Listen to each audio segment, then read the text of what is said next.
C'est super, il y a une agape la semaine prochaine. J'y avais pas pensé, mais vous verrez pourquoi je dis ça. Nous avons fini la semaine dernière, la série sur Abraham, et on a beaucoup parlé de la foi. Et je crois à partir de la semaine prochaine que on va passer sur une nouvelle série qui va nous conduire dans l'Ecclésiaste, où on va parler de la sagesse, de Dieu. Et j'ai trouvé que le livre de Jude faisait une bonne transition, pardon, entre ces deux séries, parce que on a parlé de la foi d'Abraham, et le livre de Jude va nous expliquer comment combattre pour notre foi. Et pour cela, il va nous donner il va nous presque nous amener, je dirais, dans le livre de l'Ecclésiaste. Alors la semaine dernière, Naina nous préconisait de ne pas vivre H24 en mode pompier, mais plutôt de vivre en mode réflexion sur notre foi. Et néanmoins, il a cité une urgence. Je ne sais pas si vous vous rappelez, celle de passer le relais à la génération suivante, de combattre pour le bon combat de la foi jusqu'au bout. Et dans le Nouveau Testament, justement, Jude, alors qu'il était en mode réflexion, eh bien, il a dû réagir face à une urgence qui menaçait l'Église de Jésus-Christ, et il l'a fait en rédigeant une lettre. Alors bien sûr, cette lettre s'adresse principalement à des croyants, et si tu ne vis pas encore aujourd'hui l'Évangile, parce que je ne sais pas, peut-être tu te trouves bien. Moi, avant, je me trouvais bien avant de trouver de croiser Jésus. Et peut-être que aussi tu ne vois pas de différence fondamentale entre toi et les croyants. Eh ben, si c'est le cas, je pense que cette lettre pourra mieux t'aider à comprendre ou découvrir la différence entre une personne qui se dit chrétienne et une qui vit réellement sa foi en Jésus-Christ, et sa foi à l'obéissance à Dieu. Alors je vous propose de lire l'épître de Jude, c'est page 809 dans les Bibles de l'Église. Donc épître de Jude, c'est presque à la fin, page 809.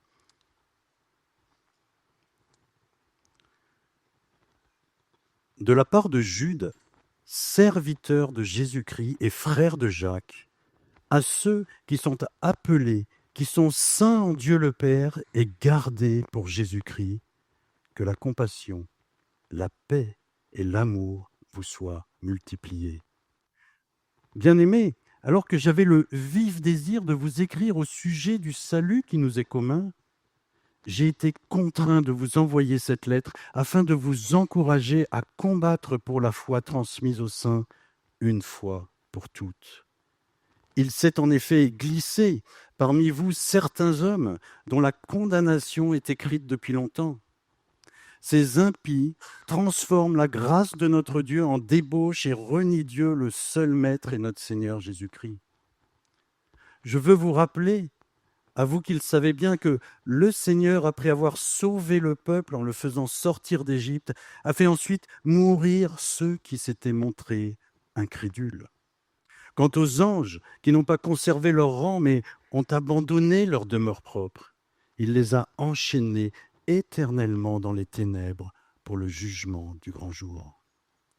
De même, Sodome et Gomorrhe et les villes voisines qui se sont livrées comme eux à l'immoralité sexuelle et à des relations contre nature sont donnés en exemple et subissent la peine d'un feu éternel.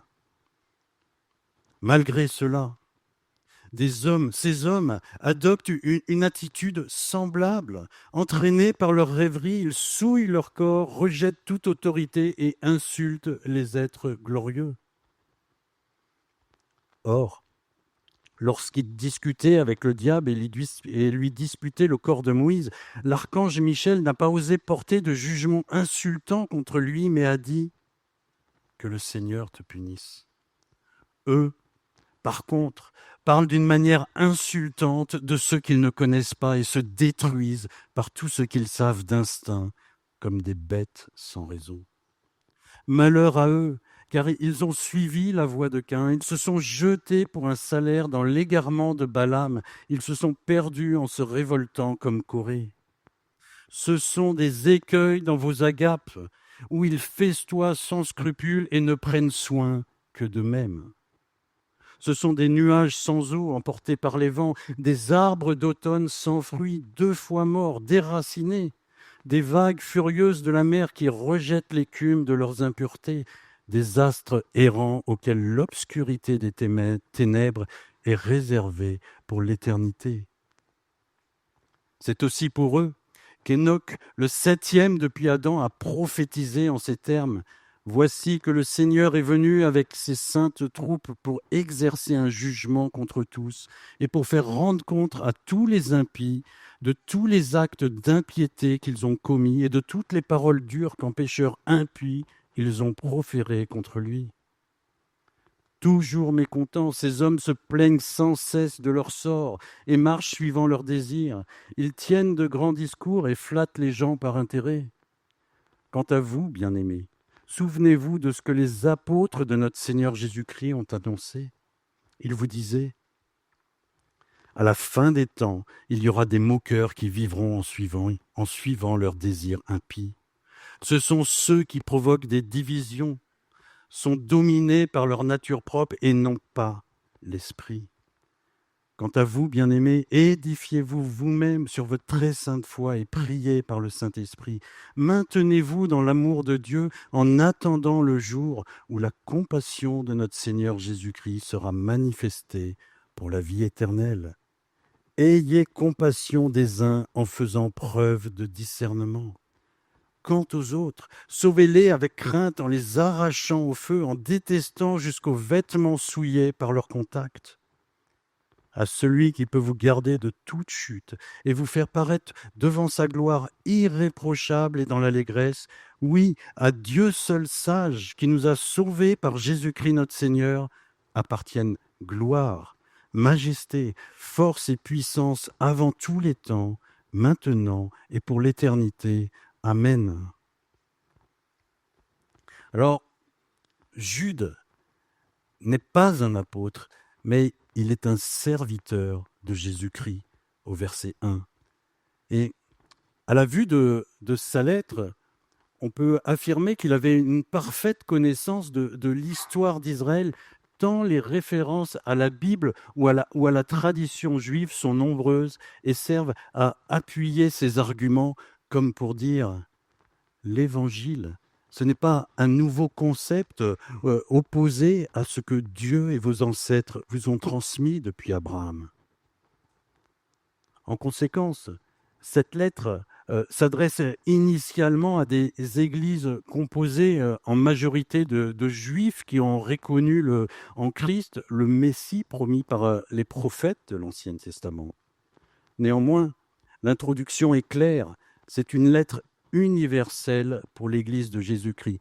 Elle s'adresse aux saints, c'est-à-dire à ceux qui ont été choisis par Dieu, à ceux qui, par leur foi au sacrifice de Christ et à sa résurrection, échapperont à la condamnation à mort du jugement final annoncé par Dieu. Alors, ainsi graciés, ces saints participeront au règne éternel de Christ lors de son retour. Et aujourd'hui donc, si tu fais partie de ces saints, Dieu te rappelle 2 privilèges qu'il accorde à celui qui lui fait confiance. Il te garde dès aujourd'hui, premier privilège, et il te garde en vue de régner éternellement avec son Fils, deuxième privilège. Et Jude va conclure sa salutation par 3 bénédictions de Dieu. Sa compassion, sa paix et son amour, au verset 2. Et après ces salutations bienveillantes, Jude, change de ton. Il adopte un ton bien plus grave. Il en vient, verset 3, à l'objet de sa lettre. Alors qu'il était en mode réflexion, hein, il réfléchissait à écrire sur le salut. Un événement suffisamment grave l'a obligé à revoir sa copie. Il a compris qu'une dérive avait pris de l'ampleur, qu'elle commençait à diviser l'Église, que la compassion, la paix et l'amour de Dieu entre frères et sœurs s'émoussaient dangereusement. Sous l'influence de l'esprit, Jude réagit sans tarder par cette lettre d'encouragement à combattre pour la foi transmise aux saints une fois pour toutes. Alors, une ligne rouge a certainement, ou est certainement en passe d'être franchie et de mettre gravement en danger la doctrine de la foi en Jésus-Christ. En clair, ce qui a été écrit une fois pour toutes est en passe d'être bafoué, remis en question par des hommes. Et Jude, en fidèle serviteur de Christ, en gardien de l'Évangile, ne peut supporter cela. Il est un combattant de la foi. Et combattre pour la foi, c'est combattre en fait pour des vérités qui ont été définies dans la parole de Dieu. À l'approche de notre assemblée générale, je vous invite vraiment à retrouver ces principales vérités que nous affirmons dans notre confession de foi. Et vous pouvez aussi trouver la manière dont nous les appliquons dans notre règlement intérieur. Et Jude s'empresse donc d'avertir l'Église qu'un danger les guette. Et ce danger, il ne vient pas de l'extérieur, comme on aurait pu le croire en ces temps de persécution où la lettre a dû être écrite. Le danger, il vient de l'intérieur de l'Église. Verset 4. Il s'est infiltré parmi nous des hommes dont la condamnation est écrite depuis longtemps. Ces impies transforment la grâce de notre Dieu en débauche et renient Dieu, le seul Maître, et notre Seigneur Jésus-Christ. Jude, aidé par le Saint-Esprit, les a démasqués pour nous. C'est notre première partie.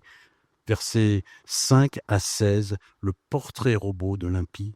Comment, en fait, discerner ces ennemis hostiles à notre foi.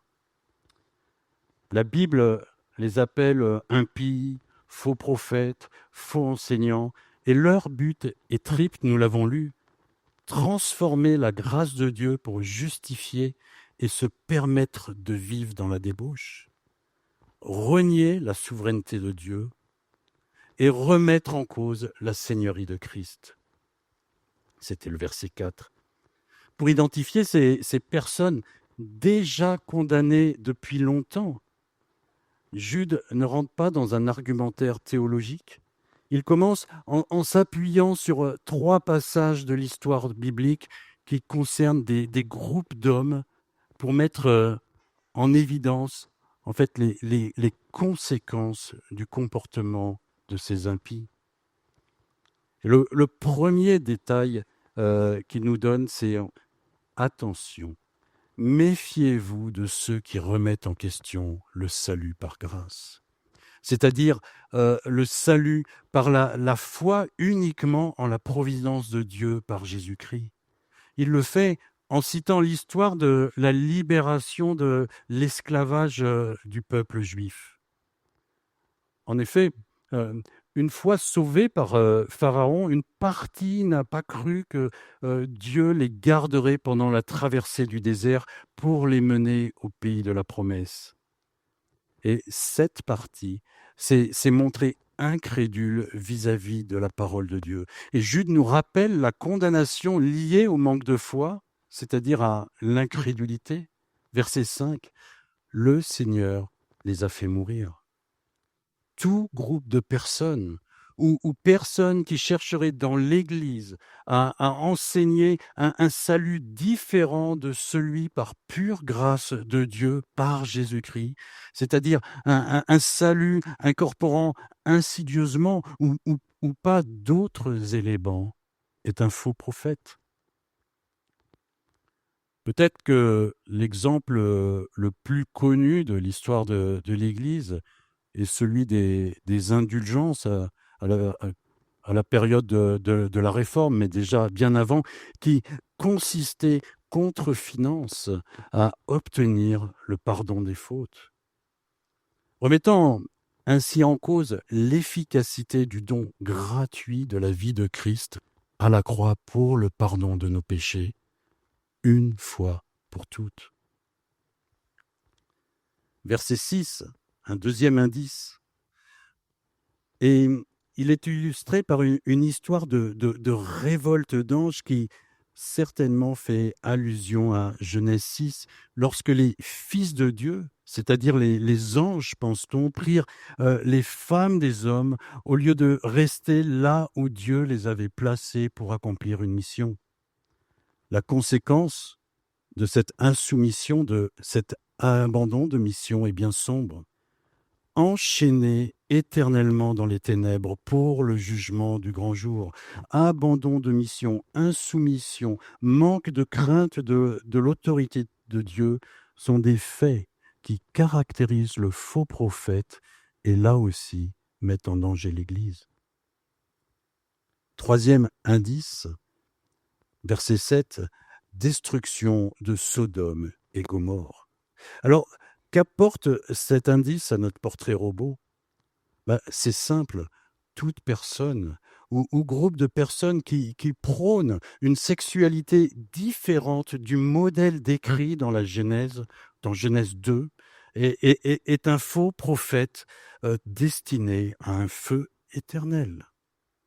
Pour résumer, ces trois indices mettent en fait en évidence les trois domaines de danger principaux visés par Jude. La remise en question de la foi au salut par grâce uniquement, la rébellion à l'autorité de Dieu et l'attrait ou l'addiction pour les œuvres folles, les œuvres périssables et stériles de notre monde. Après nous avoir rappelé ces dangers mortels, Jude revient sur l'urgence actuelle et semble dire « Mais comment c'est possible ?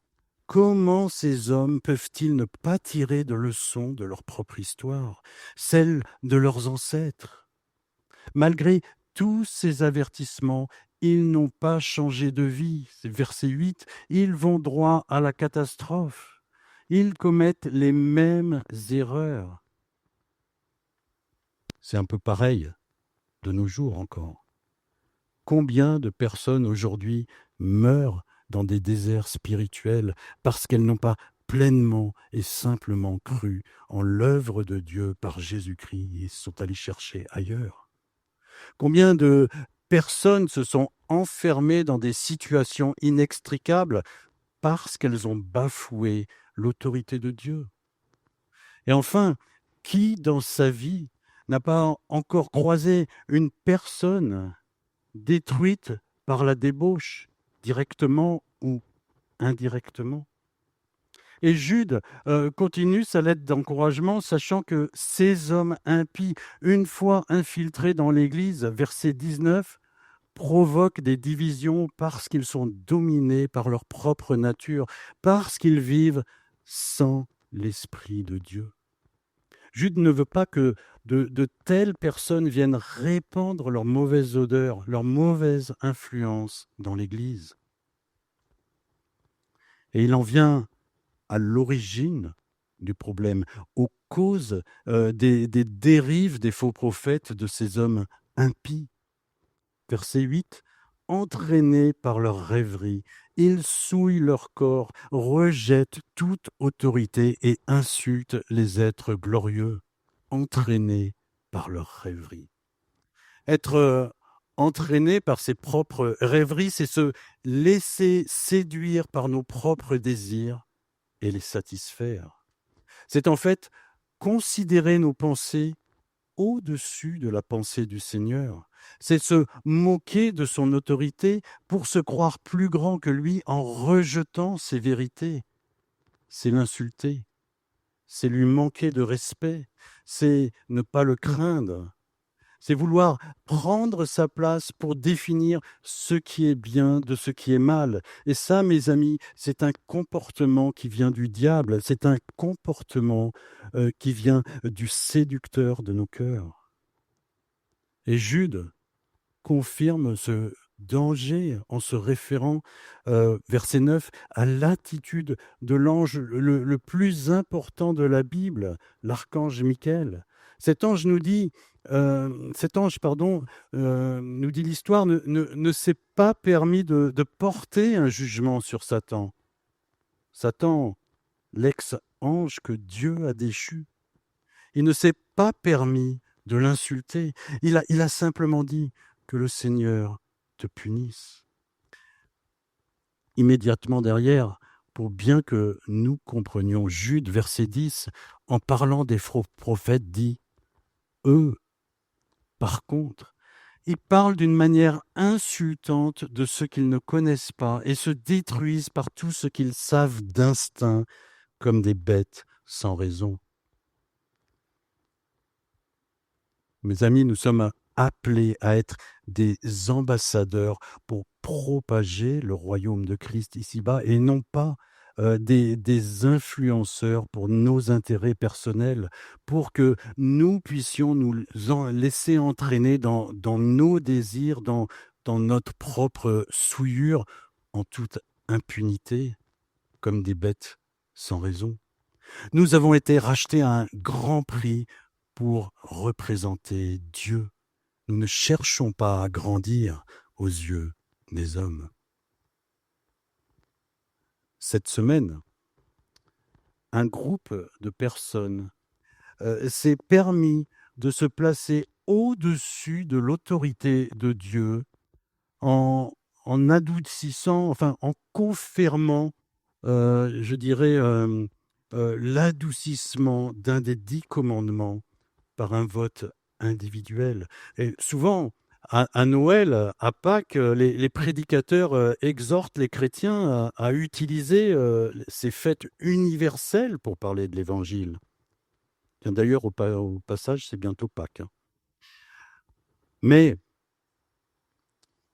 mes frères, mes sœurs, mais je devrais dire peut-être ambassadeurs de Christ, avec le commandement tu ne tueras pas, bafoué cette semaine par les hommes, nous avons une occasion, comme Jude, de changer nos plans pour rappeler le danger qui guette l'humanité et ses conséquences éternelles. Voici un exemple concret, actuel, d'influence, de séduction qui peut rentrer dans l'Église. Combattons le bon combat en nous saisissant de cette actualité pour réaffirmer la pensée de Dieu, non pas pour nous élever, mais seulement pour la gloire de son nom. C'est lui qui donne la vie, c'est lui qui la reprend. Ce n'est pas une prérogative de l'homme. Jude illustre l'origine de cette séduction au travers de 3 personnages. Et il est intéressant de noter que cette fois-ci, les événements concernent des individus et non pas des groupes. Si les défaillances d'un peuple sont collectives, nous l'avons constaté avec par exemple le peuple d'Israël, les causes restent individuelles. C'est ce que montre la parole de Dieu par cette deuxième triplette de référence à l'Ancien Testament, verset 11. Caïn, jaloux de son frère, a laissé la colère prendre le dessus sur son désir de vengeance. Il a rejeté les avertissements remplis de compassion de notre Seigneur. Dieu l'invitait à la sagesse, il lui proposait une solution de grâce. Et Caïn a assassiné son frère pour assouvir sa soif de vengeance. se faire justice lui-même, croyant peut-être se libérer de ce sentiment de frustration éprouvé à cause de la non-approbation de Dieu sur sa vie. Pourtant, le pauvre Abel, qui subit ce meurtre, ce fratricide, était innocent. Quelle opposition entre la sagesse de Dieu qui propose une justice par grâce et celle de l'homme qui conduit à la mort d'un innocent. Combien d'enfants, justement, innocents ne verront pas le jour dans ces prochaines années parce que leurs parents auront agi sous l'influence de l'esprit de ce monde et non selon celui de Dieu en lui tournant le dos.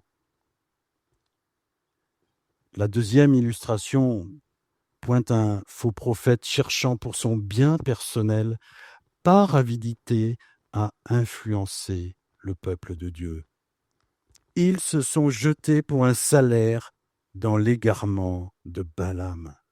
Balaam, cherchait soi-disant le bien de Dieu, mais en réalité, il trompait son monde pour de l'argent et incitait à la débauche.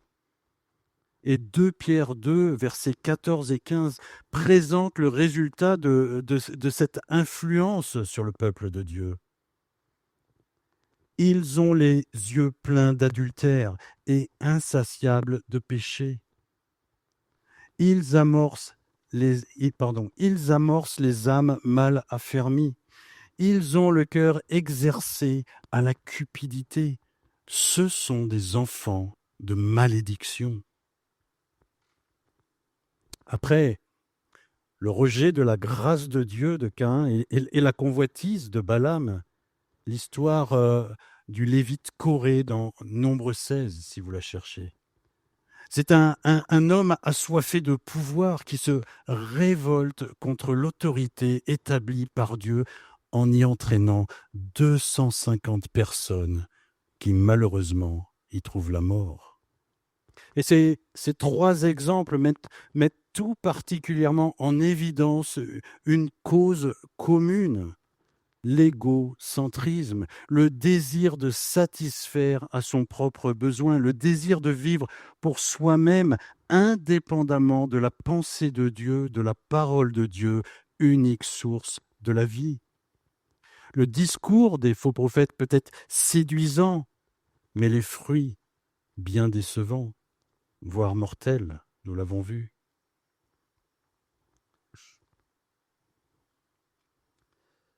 Après les conséquences de l'action des faux prophètes, après ou principalement la cause qui les entraîne dans leur folie, Jude complète son portrait robot pour, je pense, au moins 2 raisons.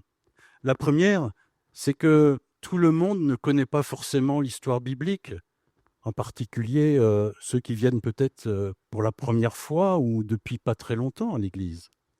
La deuxième est peut-être aussi de répondre à la question: où et quand agissent ces faux prophètes pour que je sois sur mes gardes?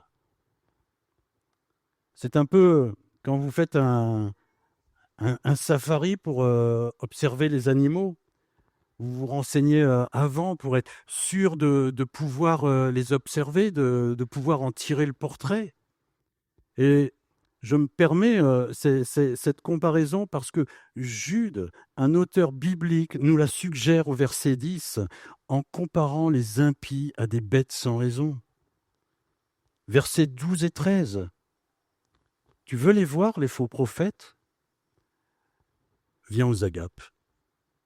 C'est là où tu pourras le mieux les repérer. Ça pique, vous ne trouvez pas? Il y a une agape la semaine prochaine. Pourtant, c'est là, dans la communion fraternelle d'un repas d'église, qu'ils se manifestent. Ils y sont sans aucune gêne, sans scrupule. Tu peux les repérer d'un coup d'œil. C'est celui qui ne prend pas soin des autres. C'est celui qui ne prend pas soin des autres, c'est celui qui ne prend soin que de lui-même. Et Jude, pour ceux qui n'auraient pas une bonne connaissance de la Bible, de la culture juive ou de Dieu, continue de compléter son portrait robot par 3 métaphores que tout enfant de plus de 7 ans pourrait comprendre.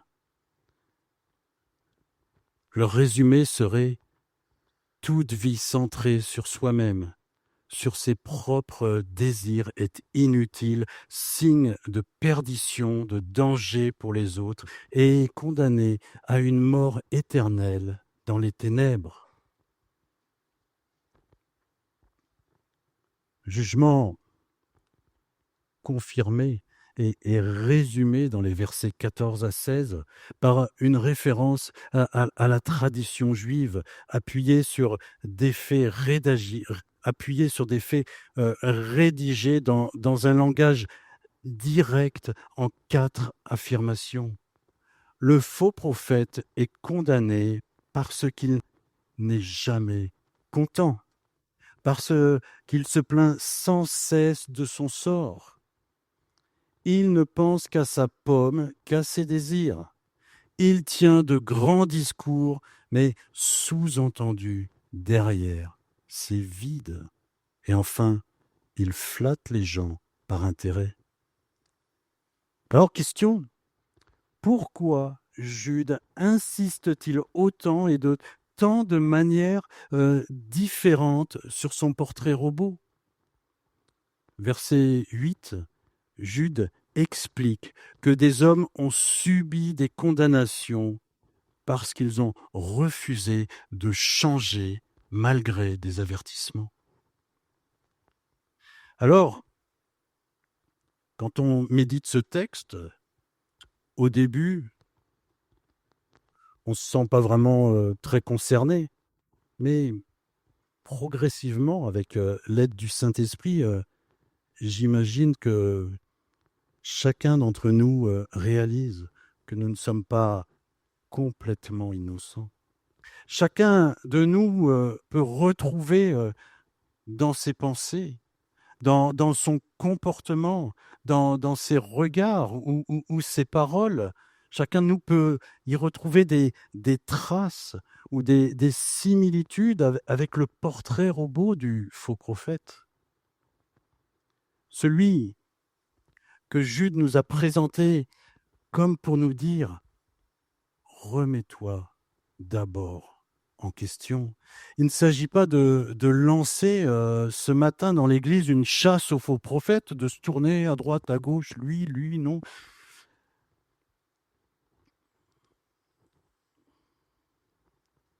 Il s'agit simplement de s'interroger sur son propre cœur. N'ai-je pas accepté de vivre avec un péché dans ma vie qui aujourd'hui ne me gêne plus? Parce que peut-être je n'ai plus la crainte de Dieu. Ou que je me dis: bon, la grâce, elle est là pour ça, hein. Peut-être aussi, j'ai oublié le jugement à venir, où je me dis: j'ai le temps. Non, non, tout va bien, je me complais dans mon péché, je persiste et je signe. Mais vivre la grâce au quotidien, c'est être triste de son péché. C'est le reconnaître, c'est demander pardon, c'est chercher avec Dieu dans la prière une solution, prendre des résolutions, se confesser à un ami, chercher le conseil dans la parole. C'est combattre, c'est le combat de la foi, c'est ne pas être fataliste, se dire: de toute manière, ça se voit pas. Je peux faire encore des années illusions et puis en plus ça gêne personne.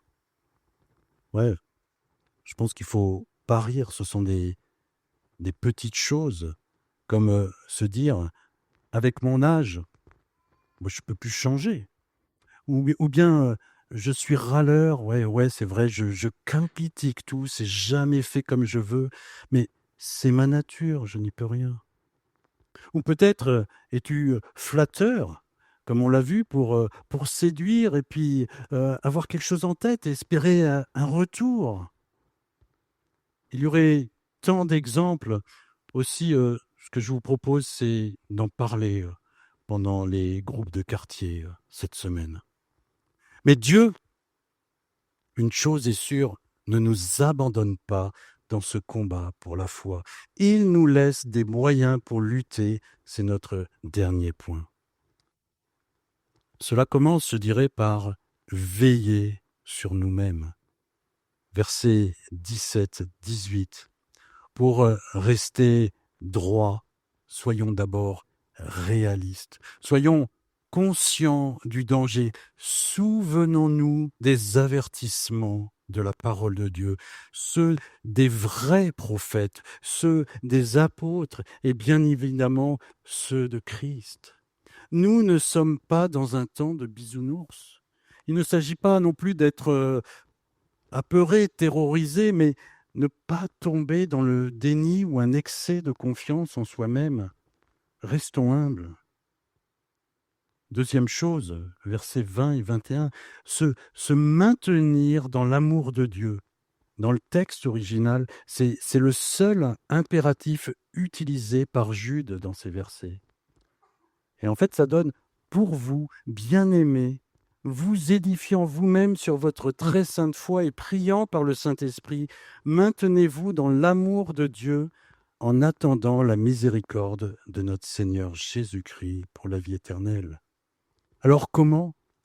Eh bien, en obéissant à la parole de Dieu. C'est l'obéissance de la foi, c'est appliquer la parole, c'est prier selon le Saint-Esprit, selon les désirs de Dieu, et cela dans l'espérance de l'accomplissement de son plan d'amour par notre Seigneur.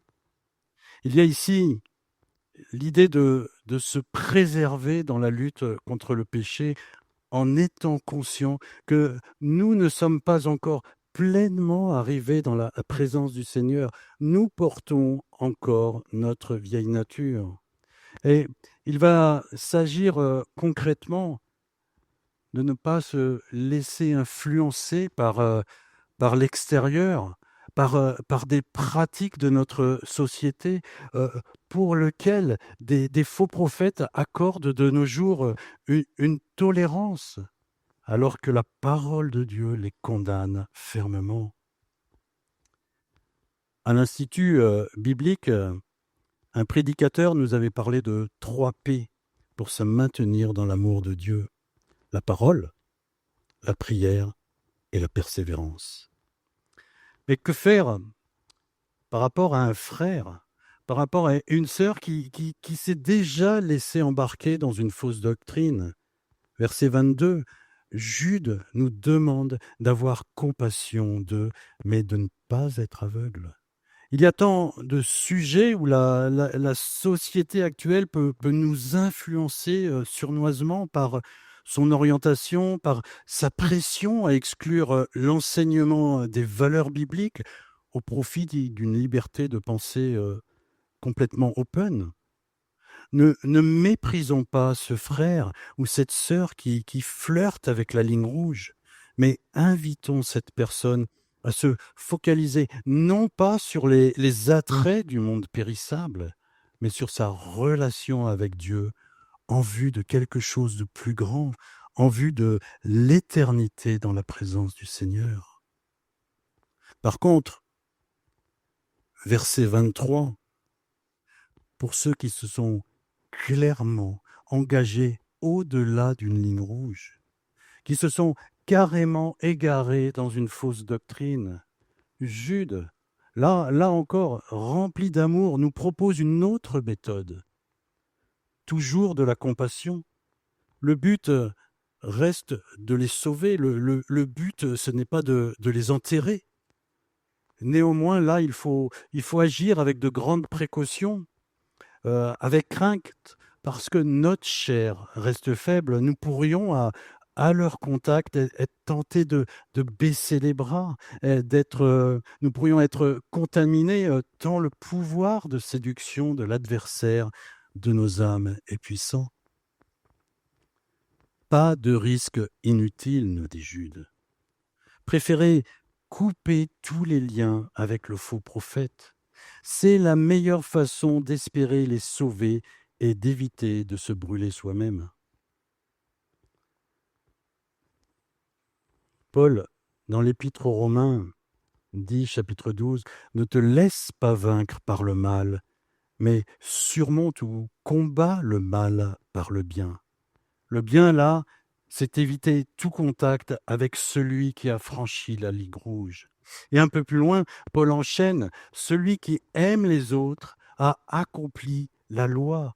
Il a obéi, il a été fidèle, il est serviteur de l'Évangile. » Comme Jude. Mais celui qui a accompli parfaitement la loi, c'est notre Seigneur Jésus-Christ. Il est l'Évangile. Il est la bonne nouvelle de la grâce de Dieu. Et Jude termine son épître par un nouvel encouragement, encouragement qui doit nous rassurer, nous mettre en confiance, nous donner l'assurance que nous ne tomberons pas en chemin, que nous combattrons le bon combat jusqu'au bout. Nous sommes en sécurité parce que nous sommes gardés. C'est le message que nous laisse Jude pour finir et qui transpire tout au long de la lettre. Nous sommes gardés pour le jour du Seigneur, pour Jésus-Christ, versets 1 et 2. Nous sommes gardés de l'esprit de ce monde qui veut nous influencer, nous attirer dans les ténèbres avec le portrait robot. Versets 3 à 19, nous sommes gardés par des moyens que Dieu nous donne et nous révèle dans sa parole par ses serviteurs, dont son esprit. Versets 21 et 23. Et enfin, je dirais l'apothéose. Nous sommes gardés par Dieu lui-même. Versets 24 et 25. À celui qui peut vous garder de toute chute et vous faire paraître devant la gloire irréprochable et dans l'allégresse, oui, à Dieu seul, qui nous a sauvés par Jésus-Christ notre Seigneur, appartiennent gloire, majesté, force et puissance avant tous les temps, maintenant et pour l'éternité. Amen. Prions. Ouais, Seigneur, merci pour ta parole qui continue de nous enseigner, de nous avertir, de nous révéler notre péché, de nous mettre en garde contre les dangers qui nous entourent. Seigneur, merci pour cet encouragement et vraiment que nous puissions nous en imprégner pour ta gloire uniquement. Amen.